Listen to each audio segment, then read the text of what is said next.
D'abord, je te raconte l'histoire de Lucie. Lucie, c'est une mère de famille, mais c'est une fille aussi. Elle s'occupe de son père depuis le décès de sa mère. À travers la maladie d'Alzheimer, c'est souvent toute une galère. Lucie était là quand son père laissait brûler les casseroles, les souvenirs en fumée comme des feuilles qui s'envolent. Elle arrivait en moins de 2 juste à temps pour éteindre les feux. Elle était son infirmière, mais une pompière aussi, un peu. Et quand son père croyait s'être fait voler sa voiture, elle disait « Papa, elle est juste là, dans la rue, la vois-tu? » Elle s'inquiétait des post-it retrouvés dans la maison, surtout celui où il y avait écrit son propre nom. Son père se rappelait du passé lointain, mais pas du passé proche. Dans l'estomac de Lucie, il y avait comme une roche. C'est sûr qu'elle trouvait ça lourd et difficile de voir la mémoire de son papa se découdre de tous ses fils. Son père lui disait « Mais toi, pour moi, t'es qui? » Elle lui répondait « Moi, papa, je suis ta fille. » Puis, avec les yeux qui brillent comme des diadèmes, il lui répondait « Ah, ok, c'est pour ça que je t'aime. » Maintenant, je te raconte l'histoire de Monsieur Campeau. Il fête ses 63 ans de mariage avec sa belle Margot, avec elle le quotidien fut tout un grand voyage. C'est souvent des petits riens que naissent les romances de 1000 pages. Ils ont tissé un lien plus solide que les cordages d'un voilier dans la tempête. Ils ont traversé leur joie et traversé leur air bête. Ils ont vu arriver des enfants sous leur toit. Ils les ont vus repartir avec leurs propres enfants dans leurs bras.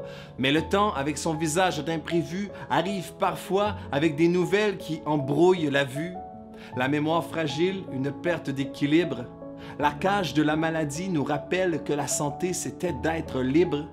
Monsieur Campeau était là quand sa femme se fâchait de chercher ses clés qui pourtant se trouvaient dans ses mains. Quand elle criait « Je veux rentrer à la maison » alors qu'au fond, elle n'avait même pas quitté le salon.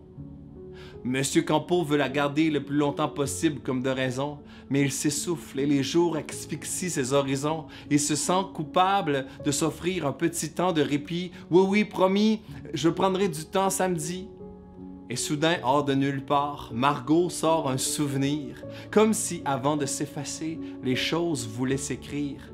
Et sa main crevassée à lui caressait sa main crevassée à elle, comme si avec les années les rides finissaient par s'emboîter comme la mer avec le ciel. Puis avec les yeux qui brillent comme des silencieux poèmes, il lui disait sans un mot, sans parole, « C'est donc ben fou comme je t'aime. » Puis une fois, lors d'un café-rencontre du jeudi, Monsieur Campeau a fait la connaissance avec Lucie. Ils étaient assis côte à côte dans une discussion.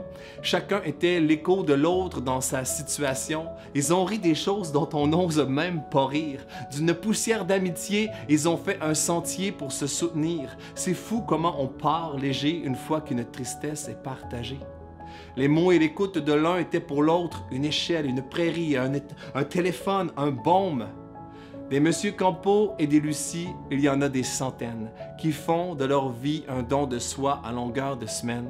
Ce sont des jardiniers dans les jardins de l'empathie, des jardiniers dont on a bien besoin ces temps-ci. Avec une joie simple dans le regard, ils sèment la bienveillance qu'il faut dans le cœur des gens qu'ils aiment. Ce sont des proches aidants, ce sont des proches aidantes, des proches aimants, des proches aimantes qui aimantent à eux la force de la vie pour que les plus petits gestes soient d'un immense appui.